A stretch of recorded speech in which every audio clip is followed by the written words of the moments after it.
Hoje, conforme já foi dito, nos está proposto como o dia da educação teológica, né? No nosso calendário da Convenção Batista Brasileira. Nós queremos trazer uma reflexão que de alguma forma faça alusão a este dia, que é um dia importante, muitas vezes ele passa despercebido, né, por nós, ou na maioria das igrejas. E a primeira coisa talvez importante, até antes de nós lermos o texto bíblico, para a nossa reflexão nessa manhã, é ressaltar que, ainda que tenhamos orado pelos seminaristas, e que os seminaristas sejam essencialmente aqueles que, digamos assim, se voltam mais para a questão da educação teológica, a teologia, ela possui diferentes áreas, diferentes nuances, e talvez a principal delas, para o nosso cotidiano como igreja, seja a teologia bíblica e, consequentemente, a teologia prática. E é sobre essa teologia que eu gostaria de falar um pouco nesta manhã. Por quê? Essa teologia, ela é como política. Ainda que nós não gostemos, ela afeta as nossas vidas. Então, abra sua Bíblia em 1 Timóteo, capítulo 1. 1 Timóteo. Os irmãos podem manter suas Bíblias abertas. Nós estaremos lendo alguns versículos ao longo da nossa reflexão nesta manhã. 1 Timóteo 4. Inicialmente eu quero ler os versículos 1 e 2. Diz assim a palavra de Deus: mas o Espírito expressamente diz que, nos últimos tempos, apostatarão alguns da fé, dando ouvidos a espíritos enganadores e a doutrinas de demônios, pela hipocrisia de homens que falam mentiras, tendo cauterizada a sua própria consciência. Feche seus olhos, amado Deus. Eis aqui a tua santa, poderosa e preciosa palavra, Senhor. E nós rogamos ao teu Espírito Santo, aquele que inspirou o autor sagrado a escrever o texto que acabamos de ler, que nos oriente nesta hora e nos dê a iluminação, ó Pai, para que nós possamos compreender aquilo que o Senhor quer falar aos nossos corações neste momento, em nome de Jesus. Amém. Amados, eu quero discorrer aqui brevemente sobre unidade de doutrina, porque quero usar essa palavra de propósito, doutrina, como sinônimo, porque para a palavra ensino, que afinal é isso que ela significa, ensino, instrução. Porque uma das palavras mais importantes de toda a Bíblia Sagrada é a palavra doutrina. Essa palavra, doutrina, ela deriva de uma palavra grega chamada didascalia, cuja raiz, inclusive, é a mesma da nossa palavra didática, por exemplo. E aqui está o link com o que com a temática, né, do nosso culto de hoje, que é justamente a educação teológica. E essa palavra, então, ela se resume, ela significa isso: ensino e instrução. Aqui vale então trazer para nós, como princípio prático nessa manhã, em primeiro lugar, que simplesmente não é possível haver unidade em uma igreja local onde não haja primeiramente unidade doutrinária. Ou seja, que os alicerces espirituais dessa igreja sejam os mesmos para todos os membros. A Bíblia é um livro doutrinário, sobre vários aspectos diferentes. A Bíblia, ela ensina, por exemplo, que todo homem é pecador, está condenado e precisa de um Salvador. Ela ensina como servir e agradar ao Senhor.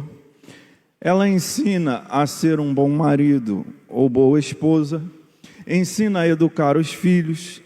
Ensina sobre finanças, enfim. Os irmãos percebem como a palavra de Deus fala de doutrina do início ao fim? Lembrando que doutrina é ensino ou instrução. E é isso que a palavra de Deus, ela faz na nossa vida. Ela nos instrui, ela nos ensina, ela nos orienta, ela nos educa. Todavia, apesar de possuir ensinamentos para todas as áreas das nossas vidas, existe um corpo de doutrinas na Bíblia que nós chamamos de doutrinas centrais, que são os basilares da nossa fé, são os fundamentos, são aquelas que são indispensáveis a todo cristão, independentemente do segmento ao qual ele pertença. São doutrinas que possuem valor inegociável, que caso sejam deturpadas, levarão à apostasia e à ruína espiritual. Então, esse texto que nós acabamos de ler, ele nos faz uma gravíssima advertência, ao afirmar que alguns, percebam, ele diz, no versículo 1, nos últimos tempos apostatarão alguns da fé.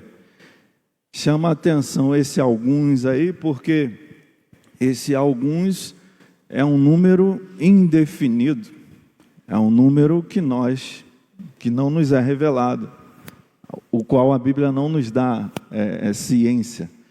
Então ele diz alguns, ou seja, um número indefinido de crentes acabarão sendo derrotados e apostatarão da fé em Cristo. E ele diz isso, e ele diz claramente como isso acontecerá.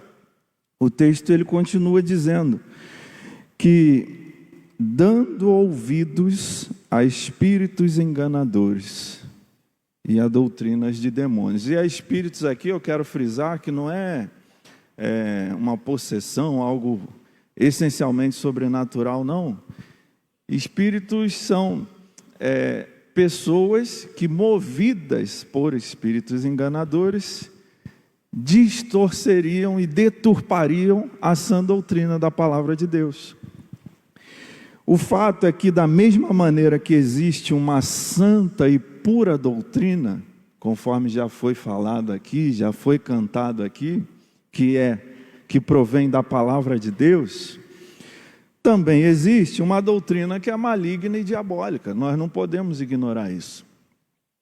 Se a sã doutrina nos aproxima de Deus, as doutrinas demoníacas são aquelas que promovem o engano e têm como objetivo levar as pessoas para bem longe do Senhor. E infelizmente, ou felizmente, porque a palavra de Deus está se cumprindo, nós temos visto acontecendo nos nossos dias. Sem possuir uma doutrina verdadeiramente bíblica e santa, o cristão se tornará presa fácil para os hipócritas que estão a serviço de Satanás. Nós não podemos ignorar o que a palavra de Deus nos adverte, porque ela nos adverte justamente para que nós não sejamos apanhados de surpresa, estejamos com a guarda alta na defesa da nossa fé. Os irmãos lembram na armadura de Deus qual é o simbolismo da fé? Ela é o que? Um escudo, não é isso? Porque nós nos defendemos dos ataques do maligno com a fé que professamos no nosso Senhor e Salvador Jesus Cristo. Amém? Então, durante muito tempo, houve, por exemplo, muita confusão sobre o que é doutrina bíblica, dogma e opinião. Eu vou dar um exemplo. Vestir-se moderadamente, com pudor e respeito. Isso é sã doutrina. A Bíblia é muito clara e enfática sobre isso. É um princípio doutrinário, bíblico.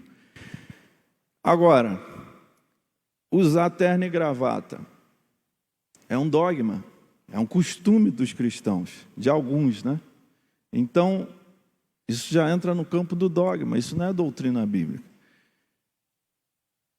E aí, se avançarmos um pouco mais, a cor da sua roupa é uma questão de opinião, de gosto pessoal. Então, nós precisamos separar, né, uma coisa da outra, a fim de que não haja confusão. E a teologia bíblica e prática nos auxilia nisso. Por falta de uma teologia sadia, muitas vezes, em alguns casos até por um autoritarismo e abuso mesmo, chegou-se ao absurdo de elevar questões que eram de opinião ao status ou à posição de doutrina bíblica. E é daí que advém muita confusão, porque a doutrina bíblica, como eu disse, ela é central, ela é uma só e a mesma para todos, em todos os tempos, em todos os lugares do mundo. Agora, dogmas são costumes, são hábitos. Opiniões são questões de foro pessoal. Então, nós precisamos separar uma coisa da outra. Não sei se os irmãos chegaram a ouvir coisas desse tipo, mas eu me lembro, né, de no passado, graças a Deus não vivenciar, mas de ouvir de situações, por exemplo, onde em alguns ambientes se proibia os irmãos, as pessoas, de usarem a cor vermelha, né? Porque a cor vermelha seria diabólica. Então, veja bem a que ponto se chega. É esse tipo de coisa que se tornou uma potente arma nas mãos de Satanás contra os cristãos. Porque, com o passar do tempo, se criou uma aversão até mesmo ao termo doutrina. Devido a essa confusão que eu descrevi aqui, entre doutrina bíblica, dogma, opinião, aí começaram a tratar a opinião como se fosse doutrina bíblica e tal, aí isso Satanás passou a utilizar. E qual foi o resultado prático disso no dia a dia dos cristãos? Há uma certa aversão até ao termo doutrina. Então, fala assim, doutrina, já se você usar essa palavra hoje perto de muitos que se dizem cristãos, eles irão te censurar. Vai falar aí, não, eu quero falar sobre doutrina. Alguém vai te censurar, vai te chamar de religioso, talvez de fariseu e coisas desse tipo. Por quê? Por causa dessa confusão, dessa má compreensão sobre o que verdadeiramente é doutrina à luz da palavra de Deus. Então, não zelar e não observar a sã doutrina da Escritura torna o cristão uma espécie de gado dos falsos mestres, dos mentirosos e dos mercenários. Eu vou explicar por quê. Então, gostando ou não, como eu disse, a doutrina ela fará parte da sua vida. Gostando do assunto ou não, a teologia ela fará parte da sua vida cristã, do seu cotidiano como cristão. No entanto, cabe a você decidir qual doutrina será, qual teologia. A doutrina pura e santa, que é aquela que provém da Bíblia, ou as doutrinas de demônios que sorrateiramente têm encantado muitos cristãos desatentos e negligentes à própria fé. Ter a mente cauterizada, por que eu usei a expressão gado? Por quê? Porque o texto fala aqui sobre ter a consciência ou a mente cauterizada. E no texto aqui, a expressão grega, ela significa literalmente ser marcado com um ferrete. Os irmãos sabem o que é ferrete? É aquilo que se usa para marcar o gado, né? O que significa aquilo? Identifica quem é o seu proprietário. Ou seja, o que a Bíblia está dizendo? Que a consciência do apóstata, daquele que abandona a sã doutrina, daquele que abandona aquela fé que um dia o levou a Cristo, né, se torna de posse desses espíritos enganadores. A consciência está cauterizada, está marcada, está em poder, ela passa a ser dominada por esses que professam o engano. Seguindo no texto, versículo 3, ele diz assim: proibindo o casamento e ordenando a abstinência dos alimentos que Deus criou para os fiéis e para os que conhecem a verdade, a fim de usarem deles com ações de graça. Porque toda criatura de Deus é boa, e não há nada que rejeitar, sendo recebido com ações de graça. Porque pela palavra de Deus e pela oração é santificada. Perceba, a apostasia, queridos, o texto começou dizendo que nos últimos tempos alguns apostatarão da fé. A apostasia, ela acontece quando a doutrina de um cristão ou de uma igreja local começa a ser corrompida. O que é, bem resumidamente, bem objetivamente, a apostasia é um afastamento, é um abandono. Então, apostatar da fé em Cristo seria justamente o quê? Começar a afastar-se daquela fé que um dia nos conduziu ao Senhor Jesus, né?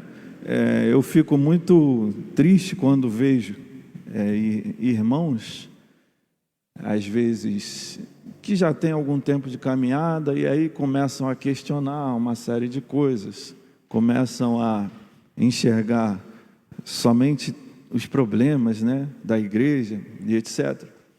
E eu sempre faço uma pergunta, né? Quando você foi até Cristo, você pensava assim? Foi assim que você chegou até Cristo? Não, nunca foi. Porque quando a gente se converte, a gente entende e entrega a nossa vida ao Senhor, a gente, obrigado meu irmão, a gente não questiona nada. A gente não está preocupado com pormenores, com os defeitos da igreja, nada disso. Nós só entendemos que precisamos do Salvador e do Senhor Jesus Cristo. E assim nós vamos até Ele e nos lançamos de cabeça com tudo. Então, amados, a apostasia acontece quando um cristão ele começa quando a doutrina de um cristão, a teologia prática de um cristão, ela começa a ser corrompida. Quando os preceitos de Deus e da sua palavra começam a ser questionados, minimizados, relativizados, aí começa a se estabelecer a apostasia.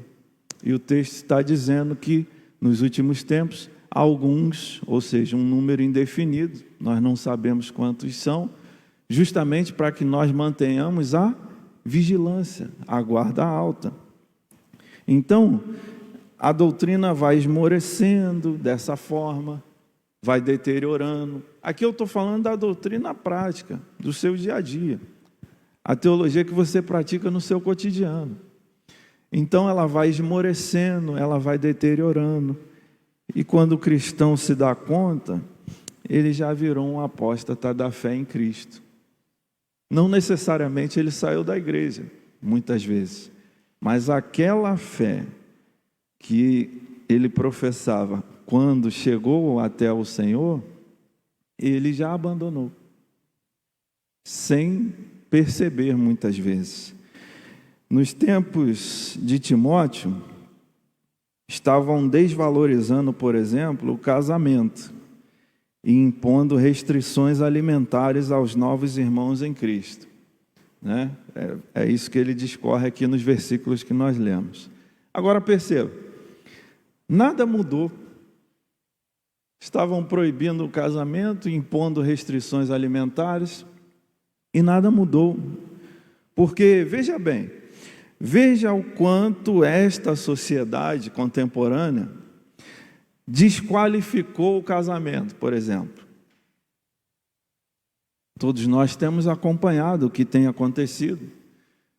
Na nossa sociedade dita moderna, dita evoluída, dita avançada, esclarecida, enfim, trata-se o casamento, a instituição casamento, como um lixo, um mero contrato, uma coisa descartável, uma coisa sem valor.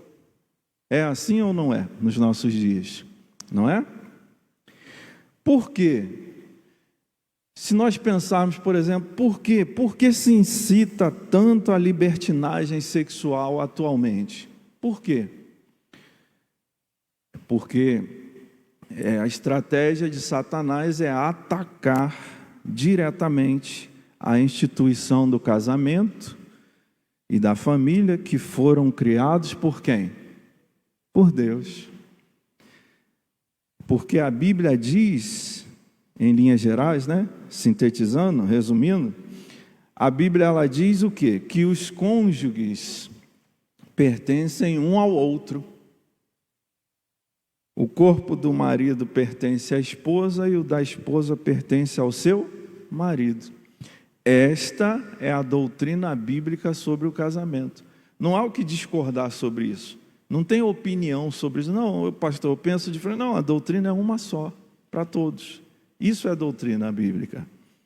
Mas, perceba, o que esse mundo maligno prega, o que ele ensina, qual é a sua doutrina acerca desse assunto? É o oposto ao que a Bíblia ensina. Ou seja, que ninguém é de ninguém, que cada um tem o direito de ser feliz como quiser, né? Que todo tipo de aberrações possíveis que os irmãos têm certamente visto, assim como eu, e tem se apresentado nos nossos dias. Então, essa é a dinâmica. A sã doutrina, a boa teologia, a palavra de Deus, ela nos mostrará um caminho e Satanás usará os seus servos para tentar nos enredar e nos fazer desviar daquilo que a palavra de Deus nos instrui a cumprir e a fazer. Da mesma forma, também hoje, existem vários e vários falsos mestres ensinando doutrinas estranhas. Por exemplo, de que não se pode comer isso ou aquilo, a mesma coisa que estava acontecendo aqui. A Bíblia diz que não há nada de novo debaixo do sol. O que se fez, se torna novamente a fazer, inclusive os erros da humanidade. Então, perceba, nos dias de Timóteo, no primeiro século aqui, no tempo do Novo Testamento, estavam atacando fortemente a instituição do casamento, consequentemente da família, e estavam também criando problemas, disseminando uma falsa doutrina de restrição alimentar, dizendo que não se deveria, que não podia comer determinados alimentos.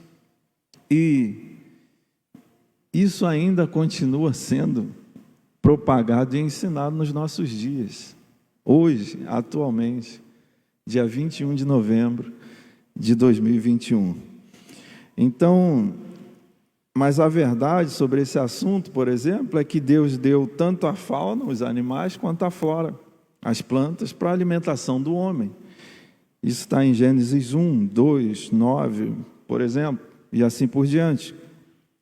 Deus, na nova aliança, permitiu ao homem comer de tudo, apenas se abstendo da questão do sangue, em Atos 15. Então, essa é a doutrina bíblica sobre a alimentação. Eu estou dando exemplos práticos de uma teologia bíblica, de questões de doutrina bíblica prática. Por isso eu estou usando esses exemplos do cotidiano. A questão do casamento, você viu? Porque, senão, muitas vezes, e até faço aqui uma meia-culpa, porque muitas vezes nós, teólogos, pastores, nós afastamos a igreja em geral da questão teológica, da teologia, né? Mas, como eu disse, a teologia ela possui diferentes áreas. Tem áreas que são mais técnicas, mais específicas, mais voltadas para o ambiente acadêmico, mas ela tem muita coisa prática, muita coisa, especialmente, como eu disse, na teologia bíblica, e que afeta diretamente a vida dos irmãos. Eu dei esses dois exemplos aqui, para os irmãos perceberem como os irmãos praticam essa teologia no dia a dia. Como você já possui a educação teológica, né? Então, qualquer coisa diferente disso que a Bíblia fala sobre essa questão de alimentação, a nova aliança, Deus permitiu ao homem comer de tudo, com a exceção apenas da questão do sangue, em Atos 15. Essa é a doutrina bíblica sobre a alimentação. Então, qualquer tipo de movimento, de palavra, de pregação, né, que vá na direção oposta a isso, qualquer coisa diferente, se torna antibíblica. E aí, usando os termos do texto aqui, que são um pouco fortes, mas são os textos que o apóstolo Paulo usa, consequentemente é antibíblica e, consequentemente, maligna e satânica. Por quê? Porque só vai fazer com que as pessoas se afastem de Deus, praticando uma religião vazia e soberba. Observe esses grupos sectários, por exemplo, né? Algumas seitas que até hoje insistem nessa questão de restrições alimentares, que você não deve comer determinados alimentos, inclusive se baseando em textos lá, né, do período mosaico, usando isso como justificativo para você, aqui, nos dias contemporâneos. Observe que essas pessoas, elas tendem a praticar uma religião vazia e soberba. Por quê? Porque elas começam a atribuir a essas práticas a questão da santidade e muitas vezes até mesmo a questão da salvação. Mas a Bíblia é clara ao dizer que a nossa salvação se dá em Cristo por meio de quê? Da fé, né? A salvação é obra da graça de Deus, claro, por meio da fé no Senhor Jesus. Então, os irmãos, pensem conosco. Quantas pessoas nós conhecemos que eram uma bênção na igreja e hoje estão no mundo? Eram dizimistas, serviam a Deus com alegria, se colocavam à disposição para trabalhar no que fosse necessário, amavam a casa do Senhor e hoje, infelizmente, são inimigos de Cristo e da igreja, falam mal de pastor, criticam o dízimo, se acham os únicos conhecedores da verdade. É possível que você conheça alguém assim. Sabe o porquê essas pessoas caíram a esse ponto? Porque elas, infelizmente, e aí eu não entro no mérito aqui do porquê, mas apenas faço uma constatação. Essas pessoas, infelizmente, elas fraquejaram na sua doutrina, na sua teologia pessoal. Elas deram ouvidos aos profetas de Satanás e aí se tornaram o gado, como eu falei, foram marcadas na sua consciência. Tiveram a sua consciência cauterizada por vontade própria, por opção própria. Seguindo aqui, versículo 6, o texto continua dizendo: propondo estas coisas aos irmãos, serás bom ministro de Jesus Cristo, criado com as palavras da fé e da boa doutrina que tens seguido. Mas rejeita as fábulas profanas e de velhas, e exercita-te a ti mesmo em piedade, porque o exercício corporal para pouco aproveita, mas a piedade para tudo é proveitosa, tendo a promessa da vida presente e da que há de vir. Esta palavra é fiel e digna de toda a aceitação, porque para isto trabalhamos e somos injuriados, pois esperamos no Deus vivo, que é o Salvador de todos os homens, principalmente dos fiéis. Manda estas coisas e ensina-as. Amados, a vida cristã piedosa, em síntese aqui do texto, uma vida cristã piedosa se resume ou se traduz em quê? No exercício da sã doutrina. É isso que ele está falando. Porque aquilo que eu creio é aquilo que eu pratico, é aquilo que eu vivo. Por isso a importância de estarmos cheios, por assim dizer, de uma boa teologia, bíblica, estarmos cheios da sã doutrina bíblica, da palavra de Deus. Por quê? Porque se for isso que estiver no nosso interior, nós verdadeiramente exercitaremos isso, e desta forma teremos uma vida piedosa e santa e justa diante do nosso Deus. Lembrando que vida de santidade não significa vida de infalibilidade. A ideia da santificação na Bíblia é justamente essa progressão, esse avanço, esse purificar-se constante, esse lavar-se constante no sangue de Cristo, que vai nos purificando de todo pecado e de toda injustiça. O apóstolo Paulo lutava e trabalhava por isso. Ele fala no texto, e o jovem pastor Timóteo também. Por isso, cabe a nós também o quê? Seguir o exemplo deles e nos agarrarmos com unhas e dentes à doutrina do Evangelho de Cristo. Concluindo, quero ler os versículos 13 e 16, onde o apóstolo Paulo ele conclui sua instrução, seu ordenamento a Timóteo, dizendo, versículo 13: persiste em ler, exortar e ensinar até que eu vá. E o versículo 16: tem cuidado de ti mesmo e da doutrina, persevera nestas coisas, porque fazendo isto te salvarás tanto a ti mesmo como aos que te ouvem.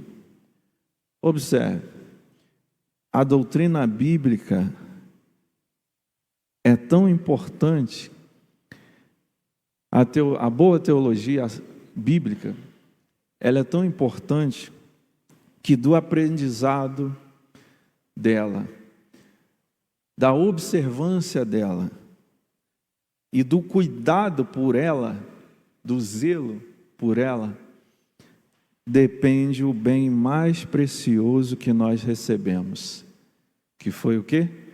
A nossa salvação em Cristo. É isso que ele está dizendo. É isso que ele está afirmando. Tenha cuidado de ti mesmo e da doutrina. Ou seja, quando você cuidar da doutrina, enquanto você estiver observando diligentemente a sã doutrina, aquela que provém da palavra de Deus, você estará cuidando de si mesmo. E ele continua: persevera nestas coisas, ou seja, nesse cuidado, porque ele sabia que no decorrer da caminhada, Satanás, ele tentará, né? E por isso ele é o tentador, porque ele a todo instante busca e tenta nos desviar do caminho do Senhor. E o desviar, nós precisamos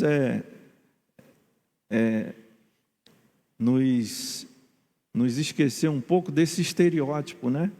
Do desviar, que é só aquele desvio de sair da igreja, como a gente chama.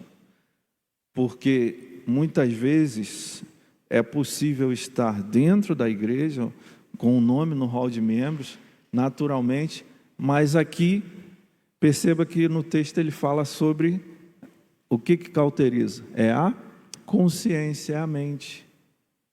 Porque a guerra é uma guerra na mente. A guerra espiritual, muitas vezes, o campo de batalha da guerra espiritual, muitas vezes se dá justamente na mente, na mentalidade, na consciência. Por isso a Bíblia nos recomenda, nos ordena, né? A termos e desenvolvermos e buscarmos sempre a mente de Cristo, para que nós não sejamos conformados a esse mundo, ao curso desse mundo. Então ele diz, persevera nessas coisas, persevera, persista. Por quê? Porque tentarão desviar você disso. Então persevere nisto, porque fazendo isto, te salvarás, tanto a ti mesmo, como aos que te ouvem. Amém? Que o Senhor nos ajude nessa tarefa, que o Senhor nos dê graça, nos dê sabedoria, para que nós possamos zelar, né, pela sã doutrina, para que nós possamos nos voluntariar para aprender. Num dado versículo ele fala, leia, exorta, né, aprenda, ensine, manda, ensina essas coisas, ou seja, perceba, todo um processo didático e pedagógico que o cristão deve ter. Nós precisamos dessa disciplina espiritual, essa disciplina de fé. Quem gosta de fazer exercícios físicos aqui, tem lá a sua disciplina, a sua frequência, um determinado tempo que a pessoa exercita aquilo ali. Pois bem, não podemos negligenciar as nossas disciplinas também de fé espirituais. Precisamos ler a palavra de Deus, e não apenas ler e meditar e refletir, mas também precisamos estudar a palavra de Deus, né? E sobre estudar a palavra de Deus, uma vida inteira é pouco. A gente está estudando a vida toda e sempre existe algo que a gente ainda não aprendeu e precisa aprender. Amém? Que o Senhor nos abençoe, em nome de Jesus. Irmão Felipe.